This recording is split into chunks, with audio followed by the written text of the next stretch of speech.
Bonjour tout le monde, je m'appelle Renée Gendron, je suis la coordinatrice principale de PARO.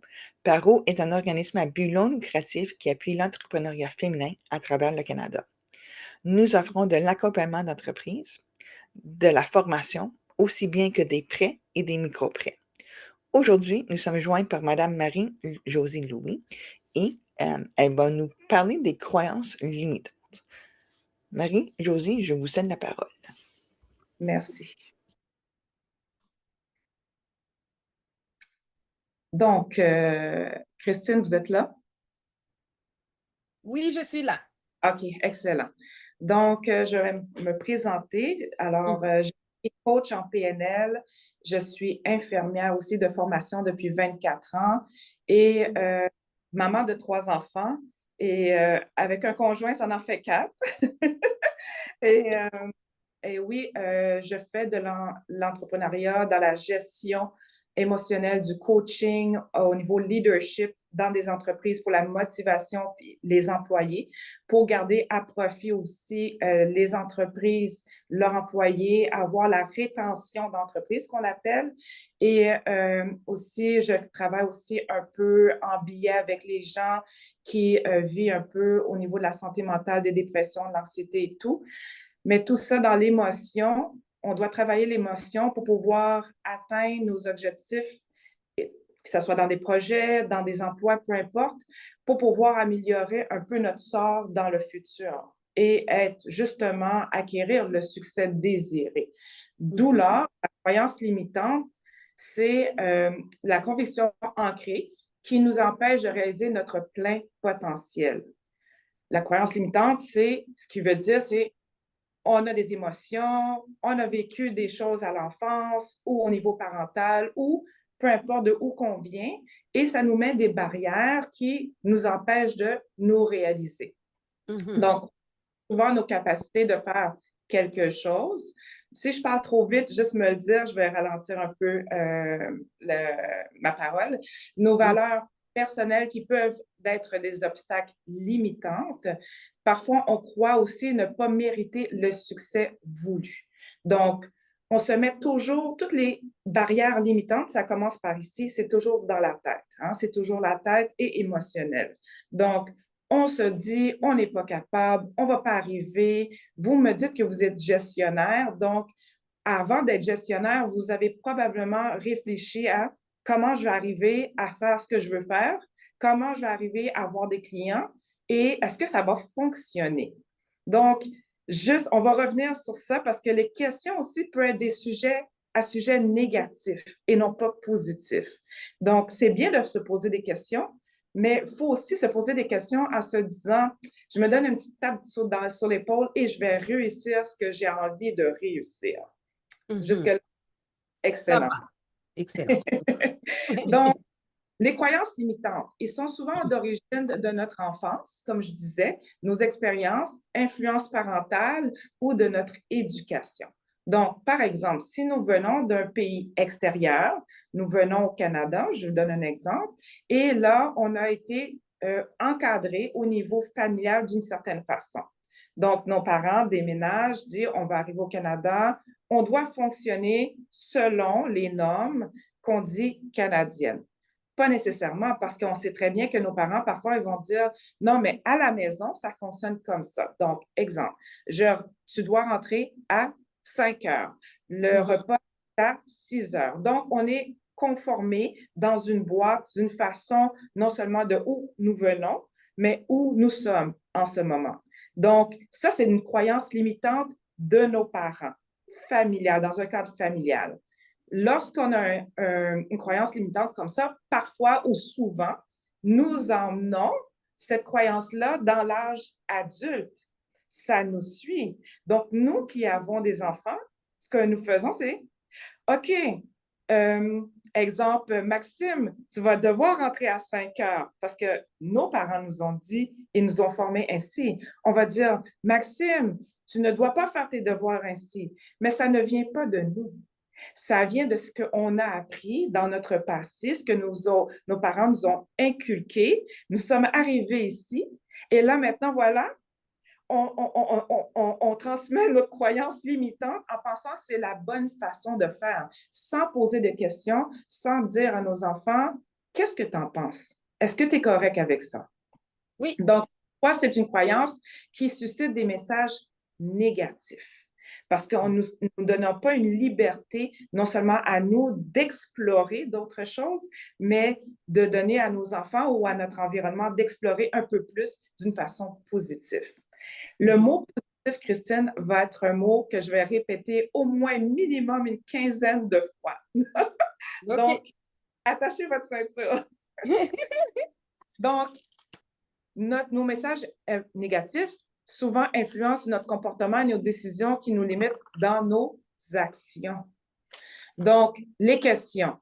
On se pose souvent des questions telles que, est-ce que tu as un objectif? Donc, vous, quand vous avez créé votre entreprise, vous avez des objectifs, soit des de réussir, financière, peut-être personnelle au niveau de votre propre autonomie. Je ne sais pas vraiment ce que vous faisiez avant d'être gestionnaire dans votre domaine, mais vous avez certainement des objectifs. Là, les objectifs, est-ce que c'était des objectifs positifs ou négatifs? Est-ce que vous avez vu déjà dans 5 ans, vous dites, oh mon Dieu, je fais mon entreprise, j'ai pas personne pour m'aider, j'ai pas de ressources, est-ce que ça va fonctionner, est-ce que ça va réussir? Tout le monde passe par là. Maintenant, comment changer ce mindset pour dire que non, non, non, non, non, je fais ce que j'ai à faire, je vais être gestionnaire, je vais être la meilleure, je vais réussir et c'est sûr que dans 5 ans, je vais être millionnaire. Et là, vous allez rire parce que vous allez dire millionnaire, Marie, un petit peu exagéré. Non, c'est la façon de penser et de manifester ce que vous désirez vraiment. Est-ce que vous allez peut-être vraiment être millionnaire? Peut-être pas, mais est-ce que vous allez être riche non seulement dans votre entreprise et dans la façon de penser? Absolument. Jusqu'à date, ça va? Ça va très bien. Excellent. Donc, aussi, la question ultime qu'on se pose souvent, c'est où en es-tu dans ta vie en ce moment? Est-ce que nous n'avons pas tous cette réflexion? Où que je suis en ce moment dans ma vie, où que j'étais avant, où que je suis maintenant, où que je vais être dans le futur. C'est une question ultime parce que c'est important de se faire un plan et de se dire, OK, ce que je désire aujourd'hui, ce que je désire demain, où que j'étais avant, de faire des comparaisons et de ce que je ne veux plus. Ce que je ne veux plus. Donc, par exemple, moi, si j'habitais, sans vraiment nommer une place X, j'habitais dans un endroit, c'était petit, j'étais inconfortable. La ville où que j'habitais, j'aimais pas ça parce qu'il y avait plein d'insectes, il y avait plein d'arbustes et j'étais vraiment pas bien où j'habitais. Donc, aujourd'hui, c'est ma vie. Mais demain, qu'est-ce que je désire? Donc, comment je fais pour atteindre cet objectif? Encore là, je mets des pensées positives. Je pense que Christine, je vais te faire dire le mot positif pour vraiment stimuler pour que ça rentre vraiment. Et là, Positif. excellent. Donc, là, maintenant, aujourd'hui, j'habite dans cet habitat, mais qu'est-ce que je veux demain? Qu'est-ce que j'aimerais? Est-ce que je voudrais me voir dans un château? Est-ce que je voudrais changer de ville? Nécessairement, il va falloir que je mette les efforts et que je change la façon de penser pour pouvoir réaliser ce que je veux réaliser. Donc, changer d'habitat. Hein? J'habite dans un endroit trop petit, donc il faut que je change ça. Comment je fais pour y arriver? Je veux changer de ville nécessairement. Alors, je vais commencer à faire des recherches, à voir, à visiter. Et je vais me dire ce que je veux, ça va être possible. Est-ce que peut-être ça va être dans 6 mois? Peut-être pas. Est-ce que ça va être dans un an? Mais j'ai des objectifs dans le futur pour y arriver. Je vais mettre mes plans d'action qu'on parlait tantôt à l'action. Alors, je vais mettre ça sur un plan et je vais arriver pour pouvoir atteindre mon bonheur, mes pensées positives ou que j'ai mis et j'ai établi. Je vais le changer pour pouvoir réaliser ces plans-là, ces actions-là. Oui. Je me rends compte qu'il y a un décalage entre ce que je vis et ce que je veux.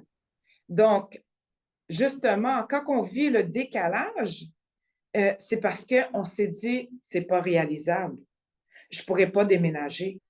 Je pourrais pas arriver que je vais être dans une nouvelle ville. Et puis encore plus, des fois, est-ce que mes voisins vont m'accepter? Est-ce que je vais être vraiment bien où que je vais être? Est-ce que je vais être bien installée? C'est quoi les complications? Est-ce que si j'étais en appartement, mon voisin va faire du bruit? Et là, on commence encore dans ces croyances limitantes. Mais ça, Christine, c'est dans tous les aspects de notre vie. Lorsqu'on commence à penser un petit peu trop, lorsqu'on n'est pas capable de se dire, non, non, non, non, ça va être correct.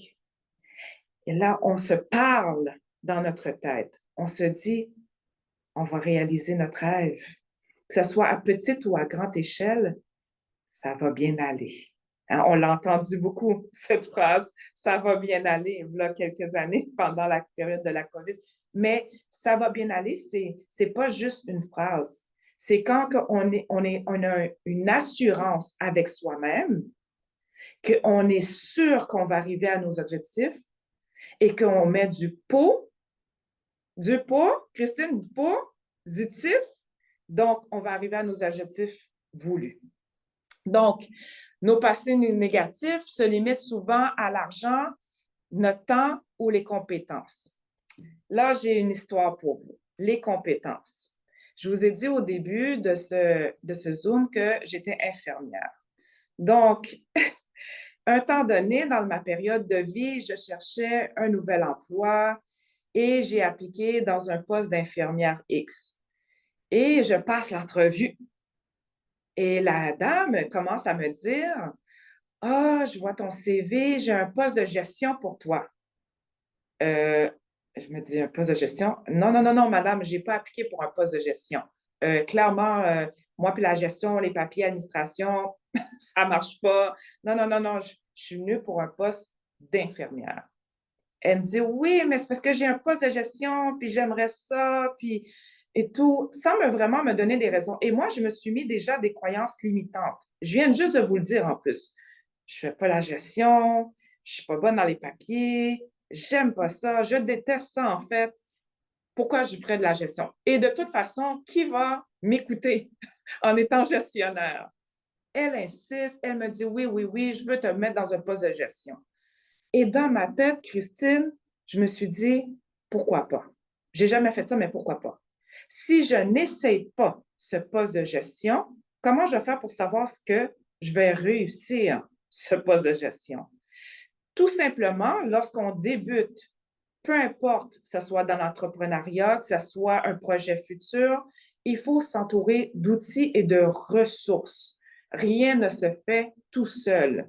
Il faut aller chercher la clé importante pour se dire que si vous, Christine, vous êtes bonne en finance, mais vous n'êtes pas bonne en organisation, allez vous chercher quelqu'un qui va faire de l'organisation.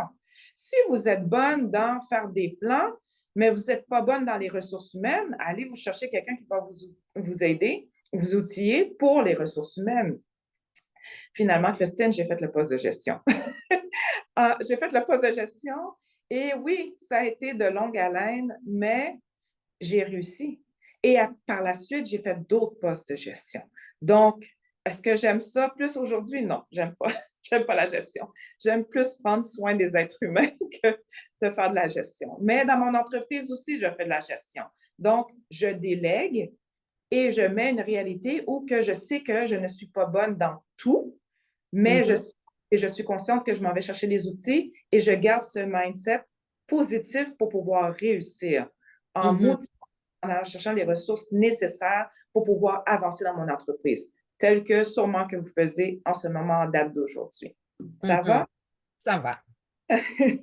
Donc, ça nous amène une croyance qui est limitante au tout début, mais on vient changer notre mindset et on se dit, ah, finalement, c'était pas si pire où qu'on voulait atteindre. Donc, la croyance inconsciente. Donc, on avait parlé de la croyance limitante. Maintenant, nous parlons de la croyance inconsciente. Qu'est-ce qu'une croyance inconsciente? Ça peut se manifester de différentes manières. Par exemple, c'est un comportement automatique. On a toujours ou souvent tendance à s'excuser. Donc, je vous donne un exemple. Bon, aujourd'hui, on va parler de notre entrevue et je sais que j'ai une entrevue, Ah non, je ne vais pas réussir. Je ne suis même pas encore partie de chez moi et je suis déjà en train de dire que je ne vais pas réussir l'entrevue. Inconsciemment, sans avoir même passé à l'action, sans même avoir commencé certains pas, me dire que je vais préparer mon entrevue, quel outil que je vais avoir besoin, qu'est-ce que je dois savoir pour mon entrevue. J'ai déjà cette appréhension que mon entrevue, c'est un flop. Donc, c'est une pensée inconsciente sans même avoir déjà pris l'action pour pouvoir réussir cette entrevue. Alors, une personne qui a été aussi d'une façon inconsciente, on peut dire une personne qui a été critiquée d'une manière constante pour ses erreurs pendant son enfance et pourrait développer une croyance inconsciente. Un autre exemple. Je vais prendre moi, par exemple. Si mes parents m'ont dit toute ma vie, à l'âge de l'enfance, oh, Marie, tu n'es pas capable d'attacher tes souliers. Oh, Marie, tu es toujours lente en classe. Oh, Marie, ton professeur a toujours dit que tu es silencieuse, tu ne lèves jamais la main pour pouvoir poser des questions.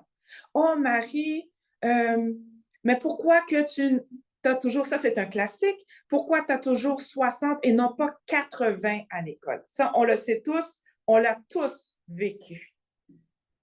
Cette croyance inconsciente, on va grandir avec. À l'âge adulte, on va arriver dans un temps que, oh non, c'est vrai, mes parents me disaient toujours que je ne peux jamais réussir. Je n'arrive pas à attacher mes souliers. Je suis lente. Ça ne fonctionne pas. Donc, vous allez toujours emmener cette croyance inconsciente de l'enfance à l'âge adulte parce que vos parents vous ont dit que vous n'êtes pas capable de réussir. Il faut couper ce pont ou que je fais de la gestion émotionnelle ou que je travaille avec les gens pour leur dire justement, il faut régler ce côté émotionnel. Parce que sinon, si vous ne réglez pas l'anxiété, le stress, les émotions, la tristesse, les colères, vous ne pouvez pas commencer un nouveau projet. Tout le monde a vécu. Tout le monde a vécu. Je vais donner une autre situation. Si, par exemple, vous avez vécu un divorce, là, le divorce, vous avez toutes les étapes du divorce. C'est comme un deuil, c'est comme un décès, hein? C'est vraiment comme un décès. Là, le divorce, une séparation, le partage avec la garde des enfants, les finances, je donne mes biens, etc. L'ex-mari qui n'est pas compréhensible parce que de toute façon, pour X raisons, ça ne fonctionnait plus, c'est sûr que dans votre croyance inconsciente, vous allez dire, bon, c'est fini, moi, je ne me trouve plus de mari.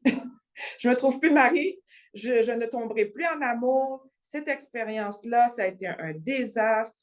Alors, c'est sûr que je reste tout seul pour le restant de ma vie. Je deviens une sœur. Je vais prêcher, je vais aller à l'église. C'est fini. C'est une croyance inconsciente. Si vous ne vous donnez pas une chance parce que les émotions lourdes de ce divorce, c'est la colère, l'anxiété, tout le stress que ça vous a fait vivre, si vous emmenez ça avec vous comme bagage et vous dites que toutes les prochaines relations vont être la même chose, c'est sûr que vous ne serez plus en relation. C'est clair qu'il n'y aura plus de relation. Vous allez rester seul, évidemment. Donc, prenez ce bagage, mettez tout ce qui est négatif, fermez le bagage, mettez ça à côté. Et plutôt, prenez les expériences comme une expérience positive. Qu'est-ce que vous ne voulez plus répéter de ces expériences négatives, de ces croyances que vous dites limitantes, mais vous dites non, non, non, non, moi, je veux une meilleure vie. Moi, je veux mon bien-être. Moi, je veux m'aimer, moi avant tout, pour pouvoir mieux réaliser mes projets, tout ce que je fais en gestion, le bien-être de mes enfants, mon environnement, mon côté social. J'ai fermé ma valise, c'est fini. Je n'emmène pas ce côté toxique avec moi. Maintenant, j'arrive à foncer et aller de l'avant. Comprenez-vous? Ce sont des exemples, mais la plupart des êtres humains vivent beaucoup d'émotions et n'arrivent pas à sauter au-delà de leurs émotions, qui sont plutôt négatifs que positifs, et pour pouvoir arriver à des résultats, à un succès. Donc, des résultats, ce qui pourrait vous conduire à éviter des situations à échouer. Limitant ici son potentiel. Et le potentiel, on a tous du potentiel. On est tous capables de réussir lorsqu'on met la main à la pâte, lorsqu'on trouve les outils, comme je disais tantôt, les ressources nécessaires. Il n'y a personne qui peut vous arrêter, personne qui peut m'arrêter. Imaginez encore, si on pense ainsi, nous sommes dans la bonne saison. Nous avons les Jeux olympiques en ce moment. On voit des exploits dans les Jeux olympiques. Imaginez que la fille qui fait le 100 mètres, avant d'arriver aux Jeux olympiques, elle se dit, oh non, oh non, non, non, non, non, non, 100 mètres, oh, j'ai pas assez pratiqué, oh, le repêchage, je ne vais pas aller en France pour pouvoir aller nager, je vais déjà échouer. C'est sûr qu'elle va échouer. Arriver là-bas, c'est clair qu'elle va échouer. Elle est partie avec cette pensée négative en pensant qu'elle ne va pas arriver. Tandis que si elle dit, je vais pratiquer 4-5 fois par jour, je vais faire la natation, oh, mes parents, ils sont des support systèmes, comme on dit, ils sont là pour m'aider. Les gens, peu importe ce que je vais essayer, je vais faire le maximum de moi-même pour pouvoir atteindre mon 100 mètres. Même si je n'ai pas la médaille d'or, je vais aller chercher une médaille. Même si c'est important, si je n'ai pas la médaille d'or, je vais aller quand même chercher la médaille. On doit tous aller chercher cette médaille. Peu importe, parce que si aujourd'hui vous avez la bronze, je vous garantis que demain vous allez avoir la médaille d'or. Aujourd'hui, la médaille de bronze, demain la médaille d'or. Ça prend des petites étapes. On ne peut pas, en cliquant des doigts, toujours réussir. Oui, parfois, ça arrive, le succès, mais ça demande du travail. Donc, la fille qui va faire la natation doit nécessairement partir à ces Olympiques pour pouvoir voir est-ce qu'elle va réussir ou pas, sans avoir cette appréhension de dire non, non, c'est un flop total. Moi, je reste où que je suis, puis je regarde la télévision, je vais regarder en ligne qu'est-ce qui se passe. Donc, nous avons des pensées, des émotions et des comportements. Et les comportements sont des limitations qu'on évite à prendre action, initiative ou même à relever des défis en se mettant dans des situations où elle ne peut pas réussir. C'est ça que je viens de dire. La fille, elle se met des limitations en disant que 100 mètres, on n'arrivera pas aux 100 mètres. OK? La confiance en soi, l'estime de soi aussi est très important. Lorsqu'on a confiance en soi, on va avoir une certaine posture. Je dis souvent à mon fils, je vous disais que je suis maman de 3 enfants, souvent je dis à mon fils qui est adolescent, je lui dis, tiens-toi droit. Si tu veux avoir un emploi, quand tu vas aller te présenter avec ton CV, ton curriculum vitae, tiens-toi droit, souris, aie confiance en toi. Il me dit, mais maman, je ne vais pas arriver à avoir un emploi. Non, non, tu ne peux pas te dire que tu n'arriveras pas à avoir un emploi. Il faut que tu dises que j'ai essayé, j'ai montré que j'avais confiance en moi, que je connais soit l'emploi, soit l'entreprise et tout. Et là, on verra si je vais avoir l'emploi. Et par expérience, à chaque fois que tu vas aller porter ton curriculum vitae, tu vas devenir meilleur et meilleur et meilleur en entrevue. Tu vas avoir une autre posture. Tu vas démontrer à la personne future que je veux avoir cet emploi-là. Je vais avoir confiance en moi. Donc, les impacts négatifs ont souvent des freins invisibles, des restrictions à une liberté, une capacité de vivre pleinement. Prendre conscience de ses croyances et travailler activement à les transformer est essentiel de surmonter les impacts négatifs. Votre épanouissement personnel. On a tendance de réaliser notre plein potentiel en évitant les opportunités de croissance et de développement personnel. Clairement, si à chaque fois que vous vous mettez dans une bulle et que vous vous dites que vous n'êtes pas capable de réussir, que vous n'êtes pas capable d'avancer, ces croyances personnelles, cette liberté que finalement vous désirez avoir, c'est cette limitation que vous mettez, vous allez toujours rester dans votre bulle. Moi, j'ai quelque chose à partager avec vous. Je suis une personne qui était de nature timide. Et là, vous allez dire, mais non, ça ne se peut pas, tu fais un Zoom aujourd'hui, tu parles avec du monde, tu as demandé certaines choses. Madame Gendron, elle a donné cette opportunité ni à vous, ni à moi d'être ici aujourd'hui. Comment tu peux dire que tu es gênée? Oui, j'étais gênée, mais je me suis dit, mais comment je fais pour réaliser ce que je veux réaliser si je reste dans ma petite bulle? Je perds ma liberté de pouvoir faire tout ce que j'ai envie de faire. Et là, même un autre exemple. À une certaine époque, je faisais de la pâtisserie, donc des gâteaux, etc. Et je devais présenter toutes les pâtisseries en milieu corporatif. Donc, j'explique. En milieu corporatif, il y a une centaine de personnes qui vont venir à votre table et qui vont venir dire, ah, c'est quoi ces muffins-là? C'est quoi ce gâteau-là? Et je dois m'exprimer. Je dois parler, expliquer de quoi sont faites les muffins, combien je les vends, c'est quoi la quantité nécessaire pour votre événement, etc., etc. Mais imaginez, avec ma timidité, et là, j'étais en train de dire, ouf, je gratte ma tête, j'ai chaud. Là, je dis, comment je vais faire pour vendre mes produits? Comment je vais faire solliciter les futurs prospects, mes futurs clients pour dire qu'ils peuvent avoir confiance en moi, que mes produits sont les meilleurs, que je suis capable de vendre ce que je vais vendre aujourd'hui à une centaine de personnes. Et c'est sûr, vous, dans votre entreprise, probablement c'est la même chose. Vous devez être capable d'influencer vos clients prospects à consommer vos services. Comment vous allez faire pour pouvoir ouvrir cette page-là, montrer qu'ils peuvent vous faire confiance avec des pensées positives, garder le sourire, avoir cette posture, puis de dire, vous connaissez votre matière, vous connaissez ce que vous vendez, vos services.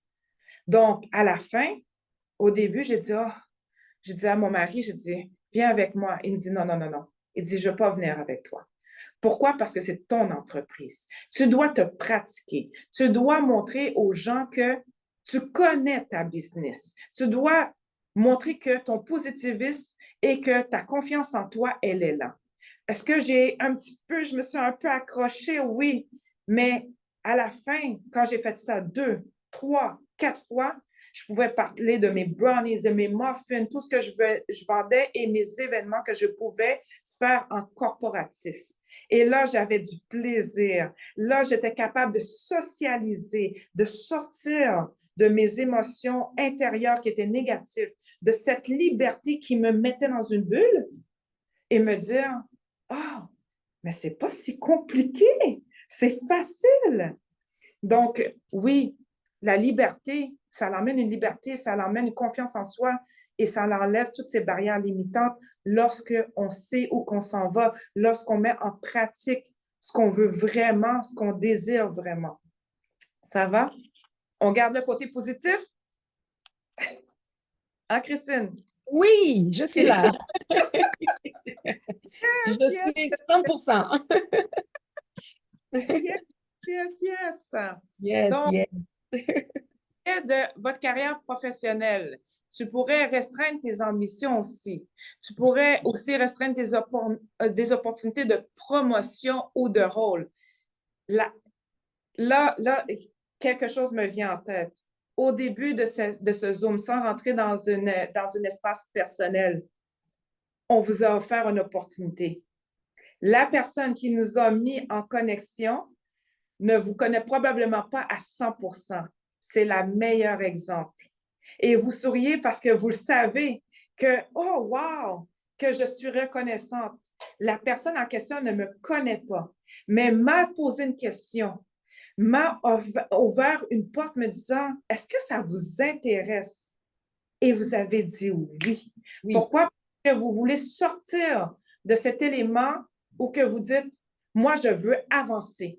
Je veux avoir le succès. Je suis capable, j'ai confiance en moi. Vous ne connaissez même pas encore ce projet, mais vous êtes déjà déterminé d'aller de l'avant en disant, je vais faire ce que j'ai à faire pour pouvoir réussir et démontrer à ces personnes que je suis efficace, que je connais mon entreprise pour pouvoir vous offrir les services. C'est le meilleur exemple. On appelle ça parfois un côté promotionnel, un peu comme dans un emploi où finalement vous étiez employé et vous devenez un cadre, vous devenez un gestionnaire. Et là, on ne parle pas d'avancement financier, on parle de confiance envers son employé, un gestionnaire, un entrepreneur et dire, voici, je vous donne une clé, prenez-la, c'est une opportunité.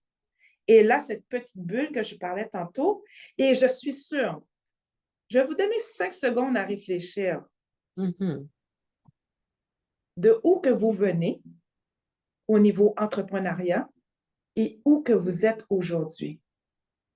N'avez-vous pas eu tant d'opportunités d'être dans ce Zoom-là? C'est une opportunité. Parce que vous échangez avec quelqu'un ou que peut-être que vous aviez totalement connaissance de tout ça, la croyance limitante, les émotions. Mais des fois, ça fait du bien de faire un rappel. Donc, 5 secondes pour réfléchir à dire, hey, j'étais là avant et je suis ici. Je tiens tous les outils, mes moyens, je les possède. Est-ce que c'est pas merveilleux? Moi, en fait, c'est une opportunité pour moi aujourd'hui de vous avoir, de pouvoir échanger avec vous, de converser avec vous. Donc, merci beaucoup. On continue. Donc, Merci à vous aussi pour cette belle présentation. C'est tellement engageant et oui, merci. merci. Merci. Donc, un petit point dans la croyance limitante et des fois un peu triste, on parle de notre santé mentale et du bien-être. Oh, la santé mentale, elle est très présente aujourd'hui. Elle est très discutée, elle est très communiquée aujourd'hui. On n'a pas beaucoup, malheureusement, de ressources en santé mentale. Et vous allez dire, quelle est la relation de la santé mentale? Donc, la santé mentale, on parle du niveau émotionnel. Parce que la santé mentale, c'est tout le travail qui se fait dans notre cerveau, positif, négatif. C'est un casse-tête, c'est un puzzle où on perd des morceaux et on n'arrive pas à rassembler le tout pour faire une belle image. Et après ça, on tombe dans un creux, malheureusement. Hein? Donc, je ne suis pas psychologue, je tiens à dire, je ne suis pas psychiatre, mais dans mon coaching de PNL, où que je pratique avec monsieur, madame, tout le monde au niveau de la gestion émotionnelle, c'est un outil qui vient en ligne de compte pour pouvoir vraiment sortir de ce creux-là, pour pouvoir accompagner les gens, pour pouvoir changer le mindset et trouver le bonheur, l'estime de soi personnelle. Donc, c'est quelque chose que je fais dans mon entreprise. Cela peut générer du stress, hein, notre limitation, de l'anxiété, une faible estime de soi qui peuvent contribuer à une dépression sous-jacente. Donc, par exemple, si vous gardez cette émotion négative pendant une longue période, donc on parle de l'enfance à aujourd'hui, vous avez un projet. Donnez-moi un exemple d'un projet que vous avez là, que vous pouvez partager ici publiquement. Quel est le projet futur? Où que vous voulez aller, Christine, dans vos projets futurs? Un seul projet, quelque chose que vous voulez accomplir.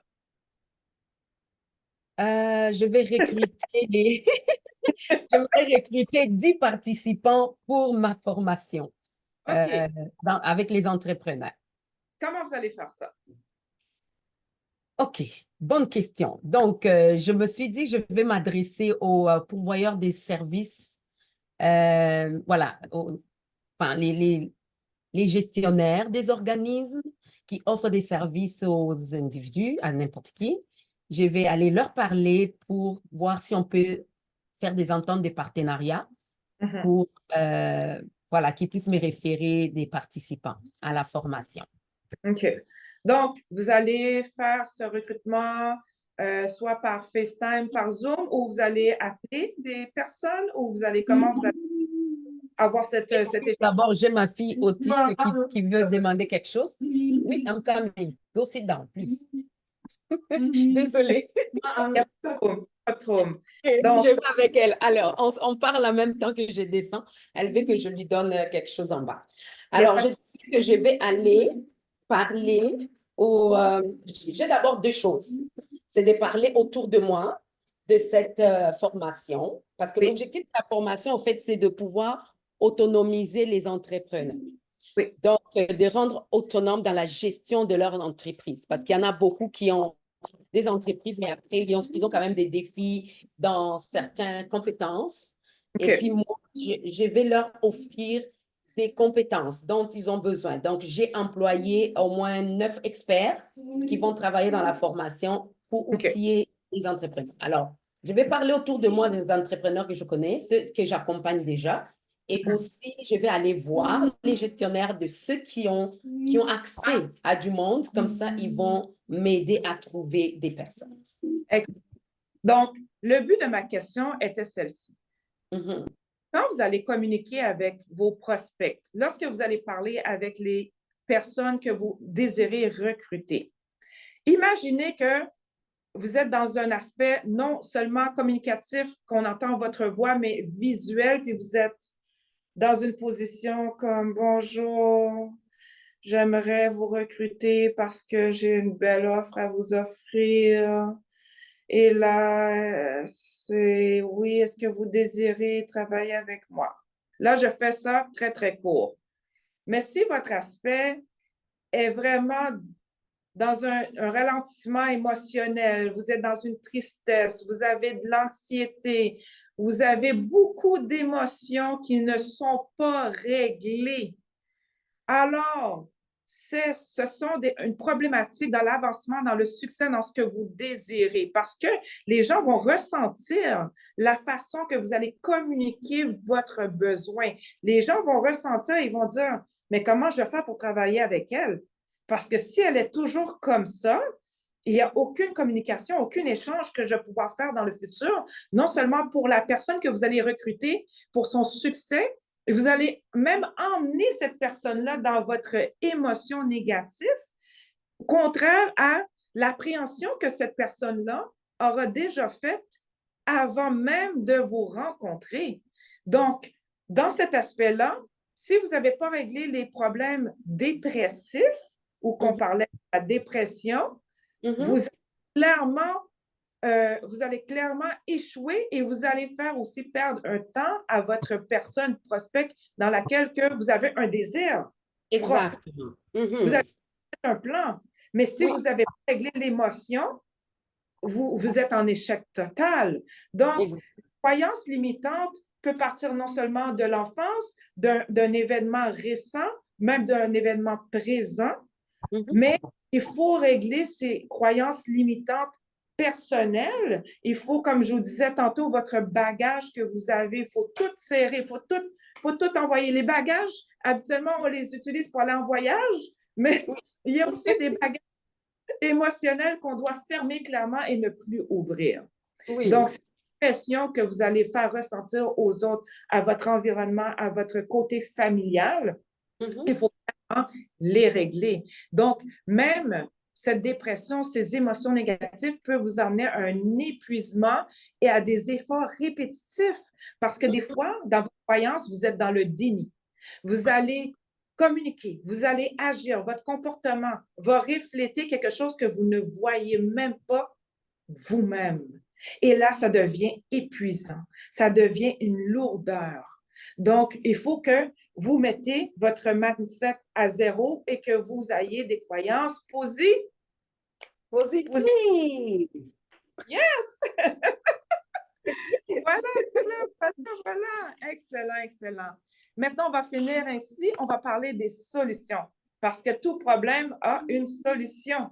Ça, c'est la meilleure chose qui peut arriver.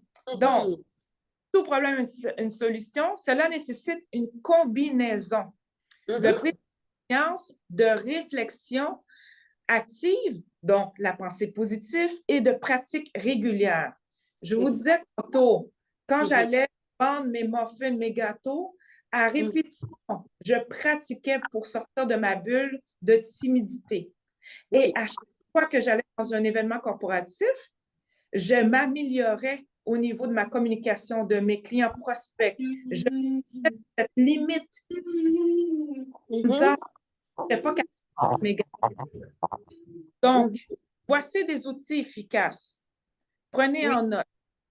Prise de conscience. Tenez un journal de pensée. Alors, vous prenez un cahier Canada, 2-3 feuilles, et vous notez tout ce qui sont vos pensées négatives.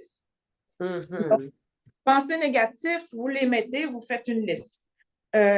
c'est quoi mes blocages? Qu'est-ce qui ne fonctionne pas? Qu'est-ce que je pense de moi? Ah, je ne suis pas capable de réussir. Les gens pensent que je suis déjà un failure. Je n'ai pas les outils nécessaires. Donc, vous faites une liste. Parfait? Oui. Et vous mettez, c'est quoi les objectifs voulus pour changer cet état d'esprit. À chaque objectif négatif, vous devez le mettre en positif. Comment vous allez atteindre ce changement-là? Parfait? Parfait. Donc, voir à vos comportements et les émotions qui vous a amené à être dans cette position négative. C'était quoi les comportements avant que j'avais qui fait que maintenant, je dois changer mes comportements? Tantôt, je parlais de mon fils. Si mon fils marche comme ça à chaque entrevue et puis qu'il ne sourit pas, puis qu'il amène son papier ne sera pas à 100% complet dans ce que lui, il désire, dans ses entrevues, dans son emploi désiré. Il va falloir qu'il monte il va falloir qu'il sourie, il va falloir qu'il emmène un comportement changeant pour chercher ce qu'il désire vraiment, qui est un emploi. Parce qu'une feuille de papier, ça n'explique pas qui vous êtes, ça ne démontre pas ce qu'on voit visuellement. Et on sait très bien qu'un employeur, quand on voit quelqu'un et le bout de papier, c'est ça qui fait la combinaison. Donc, c'est un comportement. Changer ce mindset-là. Donc, voir vos comportements, les émotions qui vous emmènent à être dans cet état, donc aussi les événements antérieurs. Si j'étais paresseuse, si j'étais dans une façon que, oh, je me dis, ça ne me tente pas, oh, j'ai pas envie, oh, ça ne marchera pas. Ma nageuse de 100 mètres, qu'elle est paresseuse, ça ne lui tente pas, elle n'a même pas besoin de penser d'aller aux Olympiques parce qu'elle a déjà ses pensées négatives préconçues qu'elle ne gagnera aucune médaille. D'ailleurs, elle n'a même pas besoin de se déplacer. Non seulement elle va faire perdre du temps aux autres qui croient en elle, mais non seulement sa paresse et ses facteurs limitants, elle ne va pas se pratiquer assez pour réussir. Elle va rester assise, puis elle va dire, je vais attendre que les miracles arrivent. Et les êtres humains, nous sommes souvent comme ça. On attend que tout nous tombe sur la tête et qu'on se réalise. Mais ce n'est pas la façon de penser. Et dans notre attitude, dans notre comportement, on va ressembler plutôt à ça que yes, on a réussi. Oui, à ça. La posture, la façon qu'on réagit, notre communication. Quel est le message qu'on veut transmettre quand on veut que les gens disent tu es la meilleure, je crois en toi, tu es capable. Non seulement quand les gens nous disent aussi wow, Christine, je pensais pas tout ça de toi. Je suis étonnée. Déjà, dans la seconde qui suit, tout ce que vous pensiez que vous n'étiez pas capable, vous allez dire hey, on m'écoute, tout le monde croit en moi. Allons-y, je m'y mets, je vais commencer à écrire maintenant. C'est une réaction normale de l'être humain. Mais il faut croire en soi avant. Il faut avoir de l'estime de soi. Il faut enlever cette croyance limitante et cette anxiété des événements du passé et les événements du futur pour pouvoir mieux avancer. C'est bon? C'est très bon. Donc, vous savez que on dit souvent quelles sont les conséquences qu'on ne croyait pas à tout ça. Mais c'est justement ce que je viens de dire. Si on essaye un petit peu et que les gens déjà dans la communication, dans les actions, on voit que après coup, on a réussi, même que ça soit un 10 ou 15%, c'est assez pour passer au prochain niveau, pour aller donner le 25, le 30%. Et après ça va être facile comme ça parce que ça va être une routine, ça va être une habitude, ça va être quelque chose, une facilité où que vous allez pouvoir juste vous accomplir. Et les gens, en passant que vous allez recruter, ils vont voir dans votre visage le sourire, ils vont dire, elle a confiance en elle, elle connaît sa business, elle connaît ses choses. Et en plus, non seulement ça qu'ils vont avoir confiance, ils vont vous demander des conseils. Est-ce que c'est pas merveilleux de se sentir comme un mentor à un prochain niveau, être capable d'accompagner ses employés ces clients prospects, les gens autour de, même votre famille, même vos enfants. Ils vont voir, les enfants vont vous voir, vont dire, ils vont arriver à l'école, oh, qu'est-ce que ta mère fait? Oh, ma mère est une leader. Ah oui, mais qu'est-ce qu'elle fait? Elle est capable de faire ça, ça, ça, puis moi, je veux être comme ma mère. Est-ce que c'est pas une fierté que vous vous donnez à vous-même avant tout, mais tout à votre environnement, votre entourage? Ça, là, c'est plus qu'une médaille d'or, Christine. C'est plus qu'une médaille d'or. Parce qu'on a gardé notre côté positif. On a enlevé notre croyance limitante, négative. On a lancé notre bagage tellement loin. On ne veut plus voir notre bagage, seulement pour voyager. OK? Seulement pour voyager. Exactement.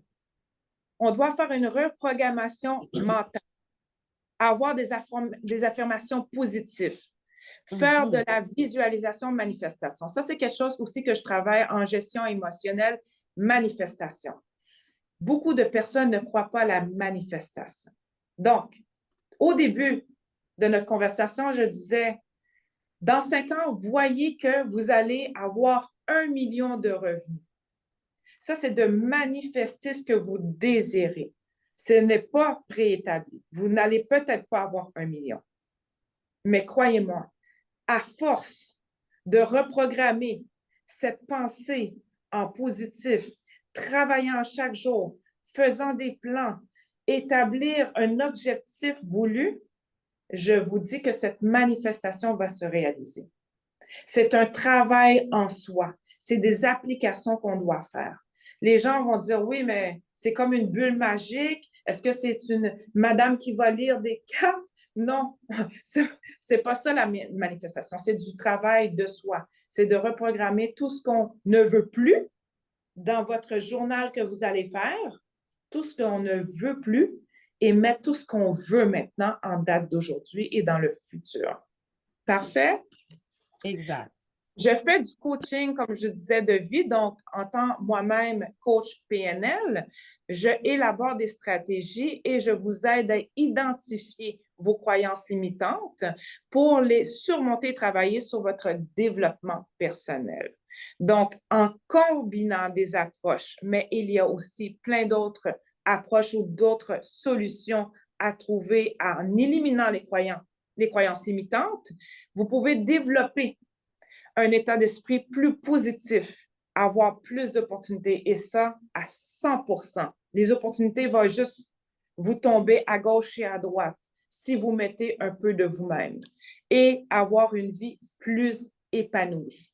Donc, je fais la gestion d'émotions, la gestion des stratégies aussi émotionnelles et pour pouvoir mieux encadrer tous les entrepreneurs et les gestionnaires à avancer de l'avant dans les objectifs voulus.